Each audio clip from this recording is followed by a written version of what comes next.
This microbus is called Toyota Grand Cabin. It's a 14-seater.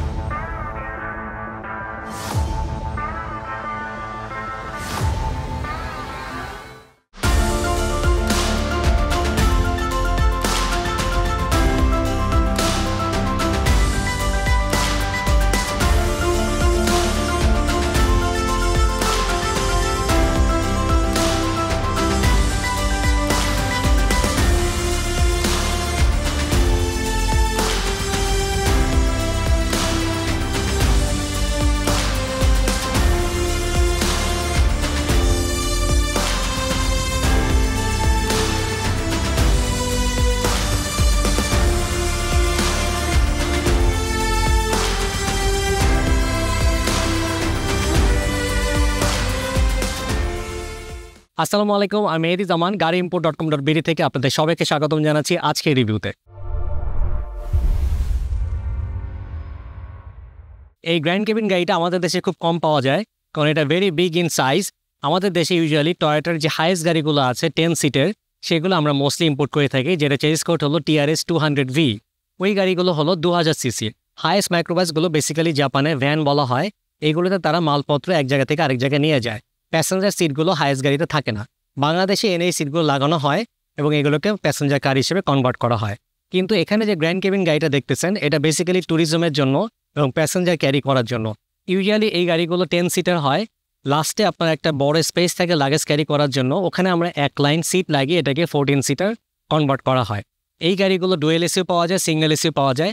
আমাদের আজকের এই গাড়িটা হলো ডুয়েল এসি এবং সেন্ট্রাল এসি। এটা সিলিং থেকেও এসি ভেন্ট দেওয়া আছে।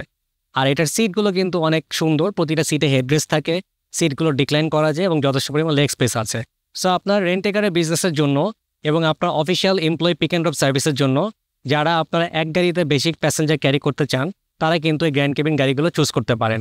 এই গাড়িগুলোর চেসিস কোড হলো TRS 224 এবং এর সিসি হলো 2700 সিসি। আসলে আপনাদেরকে গাড়িটা রিভিউ করে দেখাই। এই টাইপের মাইক্রোবাস গাড়িগুলোর কিন্তু ইঞ্জিনটা হলো ড্রাইভার এবং ফ্রন্ট প্যাসেঞ্জারের সিটের নিচে থাকে, ইনার সাইডে। হ্যাঁ, এখানে আপনার আপার একটা কাভার আছে, এটা ইঞ্জিন বনেটের মতো বলা যায়। এখান থেকে যদি খুলে নিয়ে আসি, ভিতরে আপনার ব্রেক বুস্টারটা আছে এবং কুলেন্টের লেভেলগুলো দেখা যায়। মাঝখানে একটা টয়োটার লোগো দেখতে পাচ্ছি। আমাদের এই গাড়িটা TRS 224 সিরিজের একদম টপ অফ দ্য ট্রিম ছিল এবং এটা কালার কিন্তু পার্ল এবং গোল্ডেন মিক্স আপ। হ্যাঁ, এবং এখানে দেখেন একটু ক্রোম ফিনিশ দেওয়া আছে, মাঝখানে টয়োটার লোগো, সামনে কোনো বাম্পার নেই, ফগলাইট আছে, এলইডি হেডলাইট আছে, ব্লিঙ্কার দেখতে পাচ্ছেন। এখানে যে মিররটা আছে ড্রাইভারের জন্য সুবিধা হয়, যাতে সে ফ্রন্ট সাইডটা দেখতে পায়। এই গাড়িটা ড্রাইভিং সিটে বসে যখন আপনি ড্রাইভ করবেন, you will feel like wow, যে আপনি রাস্তা থেকে অনেক উপরে আছেন। গাড়িটার সাইড ভিউ যদি আপনারা দেখেন, এটা কাইন্ড অফ মিনি বাসের মতো। এটার রুফটা দেখেন এক্সটেন্ডেড। হ্যাঁ, সো ভিতরে আপনারা যখন প্যাসেঞ্জাররা থাকবেন, একটা রুমি এনভায়রনমেন্ট থাকবে, কারণ 14 জন প্যাসেঞ্জার যখন ক্যারি করতেছে, অবশ্যই কেবিন সাইজটা অনেক বড় হতে হবে। বাম সাইডের এই গ্লাসটা একদম ফিক্সড গ্লাস, 4টা গ্লাস খোলা যায় না। জাস্ট আমরা যখন স্লাইডিং ডোরটা ওপেন করতেছি, এটা অটোমেটিক পাওয়ার স্লাইডিং ডোর এভাবে ওপেন হয়ে যাচ্ছে এবং ভিতরে ঢোকার জন্য আপনার স্টেপ আছে। প্যাসেঞ্জাররা খুব ইজিলি আপনার ঢুকতে পারবেন এবং এখানে আপনার 2টা গ্র্যাব রেলও দেওয়া আছে।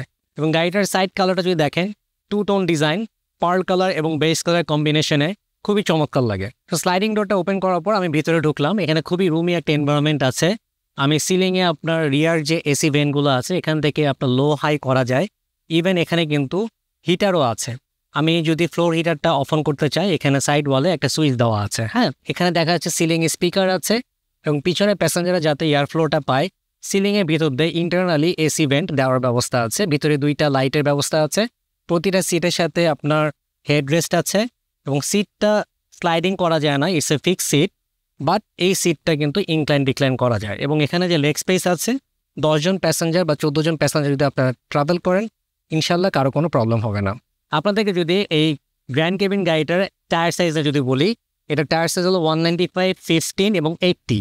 ঠিক আছে, এবং সামনেটা হলো ডিস্ক ব্রেক, পিছনেরটা হলো ড্রাম ব্রেক এবং এটার সাসপেনশন হলো ডাবল উইসবোর্ড। এই গাড়িগুলোর হাইট কিন্তু মোটামুটি ভালো। আমরা এই গাড়িগুলো নিয়ে সাজেক পর্যন্ত অলমোস্ট গিয়েছি। ঢাকা, কক্সবাজার, সাজেক, বান্দরবান সবগুলো ঘোরা শেষ, কোথাও কোনো প্রবলেম হয় নাই। আমাদের এই গ্র্যান্ড কেবিন গাড়িটা ছিল গ্র্যান্ড কেবিনের টপ অফ দ্য ট্রিম। এই কারণে আমরা দেখেন ডোর হ্যান্ডেলটা নিকেল ক্রোম ফিনিশ পেয়েছি, লুকিং গ্লাসে আউটার শেলটা নিকেল ক্রোম এবং এটা অটো রিট্রাক্টেবল, সাথে রেইন শেডও আসছে। এই গ্র্যান্ড কেবিন গাড়িটা যেহেতু 2700 সিসির একটা বড় গাড়ি এবং যখন আপনারা 14 জন প্যাসেঞ্জার ক্যারি করতেছেন, বুঝতে পারতেছেন হেভি ওয়েট নিয়ে গাড়িটা মুভ করতেছে। এই গাড়িটা ফুয়েল ট্যাঙ্কের লোকেশন এখানে। গাড়িটা ফুয়েল ট্যাঙ্ক ক্যাপাসিটি হলো 70 লিটার। অন অ্যান এভারেজ হাইওয়েতে এই গাড়িটা থেকে 7 থেকে 8 কিলোমিটার পার লিটারে আপনারা পাবেন। সো আপনাদেরকে এখন গাড়িটার ব্যাক সাইডটা দেখাবো। দেখতেই পাচ্ছেন গাড়িটার হাইট আমার থেকে কত বেশি। আমার হাইটটা হলো জাস্ট উইন্ডশিল্ডের সমান। এখানে একটা ব্যাক ওয়াইপার আছে, রিয়ার একটা গ্লাস আছে, টয়োটার লোগো, ক্রোম ফিনিশ, একটা ব্যাক ক্যামেরা আছে এবং 2 টোন কালার। গ্র্যান্ড কেবিনের আপনার মনোগ্রামটা দেখতে পাচ্ছেন, নিচে দিয়ে কোনো পার্কিং সেন্সর নাই, ফ্রন্ট বাম্পারে কোনো সেন্সর নাই, জাস্ট ভেরি সিম্পল আপনার টেল লাইটগুলো দেখা যাচ্ছে। এটা যদি ব্যাক ডালাটা ওপেন করি, দেখেন কি হিউজ ইন সাইজ। এখানে যে 4টা সিট আছে, ইউজুয়ালি এই লাস্ট লাইনের সিটগুলো জাপানে থাকে না, আমরা লোকালি লাগিয়েছি। এই গাড়িটার একটা লিমিটেশন হলো আপনার 1 ডে ট্রাভেলের জন্য আপনারা সবাই একসাথে গেলেন, দ্যাটস ফাইন। মাল্টিপল ডেজে যদি 14 জনে আপনার ট্রাভেল করেন, 14 জনের 14টা লাগেজ কিন্তু ক্যারি করা খুবই ডিফিকাল্ট। এখানে দেখেন ট্রলি ব্যাগগুলো 1টা থেকে 2টা আপনার নিতে পারবেন। সো 10 জন প্যাসেঞ্জার যদি হন, তো 10 জন বসলেন আর বাকি সবার লাগেজগুলো পিছনের সিটগুলো মিলিয়ে নিলে আবার খুব ইজিলি ট্রাভেল করা যায়। সো এই ছিল গাড়িটার ওভারঅল ব্যাক সাইড। তাছাড়া আমরা গাড়িটার ইন্টেরিয়রটা দেখে আসি। এটার যে ব্যাক ডালাটা এত বড়, ও মাই গড!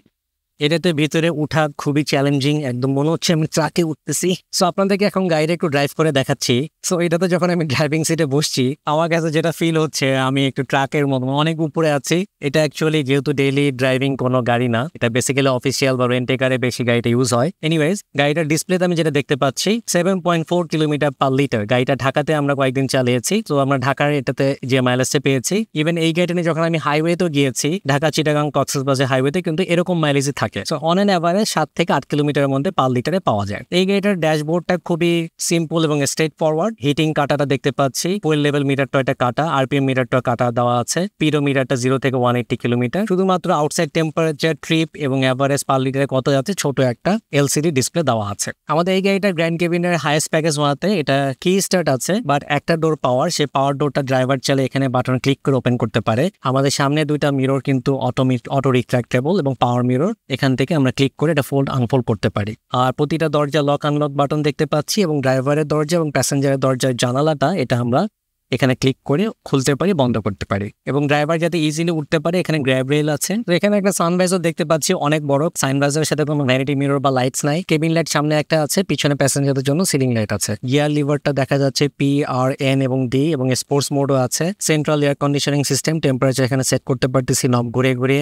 ফ্যানের স্পিড কমানো বাড়ানো যায়। পিছনের এসিটা আমি এখান থেকে অফ অন করতে পারি। একটা W64 একটা ইনফোটেইনমেন্ট সিস্টেম আছে আর এখানে একটা নর্মাল লুকিং গ্লাস আছে। ওভারঅল এই গাড়িগুলো যেহেতু মাইক্রোবাস এবং কমার্শিয়ালি ইউজ হয়, এই ড্রাইভিং সিটে অত লাক্সারি অ্যামিনিটিস পাবেন না। ইটস ভেরি সিম্পল এবং স্ট্রেট ফরওয়ার্ড জিনিস। আর গাড়িটার যে ইঞ্জিন, এই ইঞ্জিনটা হলো আমি যেখানে বসে আছি এবং সামনে যে প্যাসেঞ্জার বসে আছে এটা ঠিক নিচে। ড্রাইভিং সিটে বসে আপনি যদি স্টিয়ারিংটা অ্যাডজাস্ট করতে চান, এখানে টেলিস্কোপিক টিল্টিং অপশনটা আছে। আমি হুকটা আনলক করলাম। সো আচ্ছা, এটা সামনে এবং নিচে নেওয়া যাচ্ছে না, এটা শুধু একটু উপরে এবং নিচে নেওয়া যাচ্ছে। তো এই ছিল গাড়িটা ড্রাইভিং সিটে বসে আমার এক্সপিরিয়েন্স। এই টাইপের টয়োটা গ্র্যান্ড কেবিন গাড়িগুলো 2019-এর মডেল যদি আপনারা ইম্পোর্ট করতে চান, আমাদের সাথে যোগাযোগ করতে পারেন। অন অ্যান অ্যাভারেজ 42 থেকে 35 লাখ টাকা এই গাড়িটার দাম পড়বে, ডিপেন্ডিং অন দ্য মাইলেজ। যেহেতু এগুলো মাইক্রোবাস, আপনারা এগুলো কিন্তু 1 থেকে 1.5 লাখ কিলোমিটারের গাড়ি খুব ইজিলি কিনতে পারেন। আর টয়োটার এই হাইয়েস্ট সিরিজের গাড়িগুলো ইঞ্জিন কিন্তু খুবই রিলায়েবল, খুবই লং লাস্টিং। এগুলো 3-3.5 লাখ কিলোমিটার পর্যন্ত কিছু হয় না। বাট লো মাইলেজের গাড়িও আপনার অপশনে অ্যাভেলেবল থাকে, ওগুলোর দাম এক্সেসিভলি অনেক বেশি হয়। জাপান থেকে যে কোনো ব্র্যান্ডের যে কোনো মডেলের রিকন্ডিশন বা ব্র্যান্ড নিউ গাড়ি ইম্পোর্ট করার জন্য gareimport.com.bd হতে পারে আপনার বিশ্বস্ত সহযোগী। আমাদের শোরুম এবং পোর্টে আছে গাড়ির হিউজ স্টক। আমাদের গাড়ির স্টকগুলো দেখার জন্য আজই চলে আসুন গাড়ি ইম্পোর্টের ওয়্যার হাউস বা শোরুম, যেটা হলো উত্তরাতে পওয়েল কার্নেশন শপিং সেন্টারের লেভেল 1 পার্কিং এরিয়াতে। ব্যস্ততার কারণে শোরুম ভিজিট করতে না পারলেও আমাদের গাড়ির স্টকগুলো দেখতে পারবেন আমাদের ওয়েবসাইটে এবং আমাদের ফেসবুক পেজে। আমাদের ফেসবুক পেজ এবং ওয়েবসাইটের নাম হলো সেম, যেটা হলো gareimport.com.bd। এছাড়াও স্ক্রিনে দেখানো নাম্বারগুলোতে আমাদেরকে ডিরেক্টলি কল করতে পারেন অথবা হোয়াটসঅ্যাপেও যোগাযোগ করতে পারেন। এছাড়াও আপনারা কোনো গাড়ির স্টক ডিটেলস, অপশন শিট সহ পেতে আমাদেরকে হোয়াটসঅ্যাপে নক করতে পারেন অথবা ফেসবুক যে পেজ আছে gareimport.com.bd সেটা মেসেঞ্জারে নক করতে পারেন। আপনার যদি আমাদের স্টকের গাড়িগুলো পছন্দ না হয় বা আপনার বাজেটের ম্যাচ না করে, আমরা আরেকটা সার্ভিস প্রোভাইড করে থাকি, সেটা হলো প্রি অর্ডার। প্রি অর্ডার করলে কি কি বেনিফিটস আপনি পাবেন সেগুলো আপনাদেরকে বলছি। ফার্স্টলি, আপনি আপনার প্রাইস অনুযায়ী গাড়ি চুজ করতে পারবেন। সেকেন্ডলি, কোন কালারে, কোন প্যাকেজে, কোন মাইলেজে গাড়ি আপনার দরকার সেই অনুযায়ী জাপানিজ কার অকশনে সার্চ করে আমরা বাংলাদেশে ইম্পোর্ট করে দিতে পারি। প্রি অর্ডারে সর্বশেষ অ্যাডভান্টেজ হলো প্রাইস বেনিফিট। রেডি স্টক থেকে আপনি মোর দেন 1 লাখ টাকা সেভ করতে পারবেন। প্রি অর্ডার করার জন্য আপনাকে সর্বনিম্ন 1 লাখ টাকা ডিপোজিট করতে হয়। আর আপনি যদি আরও বেশি প্রাইস বেনিফিট চান, তাহলে আপনাদেরকে এলসির টাকাটা আমাদেরকে দিতে হবে। একটা গাড়ি প্রি অর্ডার করে বাংলাদেশে আনতে সর্বোচ্চ 90 দিন পর্যন্ত সময় লাগে। সো আপনারা অর্ডার করার আগে মাইন্ডসেটটা ফিক্স করে নেবেন। গাড়ি ইম্পোর্ট এবং সেল করা ছাড়াও আমরা gareimport.com.bd আরেকটা সার্ভিস প্রোভাইড করে থাকি, সেটা হলো অপশন শিট ভেরিফিকেশন। একটা জাপানিজ গাড়ি জাপান থেকে এক্সপোর্ট হওয়ার পর কত হাজার কিলোমিটার ছিল, কি কালার ছিল, কোন প্যাকেজের ছিল, এই ইনফরমেশনগুলো যদি আপনারা ভেরিফাই করতে চান তাহলে কোনো গাড়ি চেসিস নাম্বার দিয়ে আমাদের ওয়েবসাইটে গিয়ে সেটা সার্চ করে আপনারা যদি অনলাইনে পেমেন্ট সাকসেস করেন সাথে সাথে একটা রিপোর্ট পেয়ে যাবেন। আর ওই রিপোর্টটাকে বলা হয় টু রিপোর্ট বা অকশনশিপ ভেরিফিকেশন। এই রিপোর্টে আপনারা পাবেন গাড়িটা কত হাজার কিলোমিটার চলেছিল, এটা অকশন পয়েন্ট কত, কোন প্যাকেজের, কি কালারে, অন্যান্য ইনফরমেশনগুলো। আজকের ভিডিওটা এই পর্যন্তই। ক্লোজ করার আগে আপনাদেরকে বলতে চাই যে আপনার প্রিয় গাড়িটা পারচেস করার আগে অবশ্যই যাচাই করে দেখবেন এবং একটা বিশ্বস্ত প্রতিষ্ঠান থেকে গাড়িটা পারচেস করবেন। তো দেখা হবে নেক্সট কোনো ভিডিওতে। টিল দেন সবাই ভালো থাকবেন। আসসালামু আলাইকুম।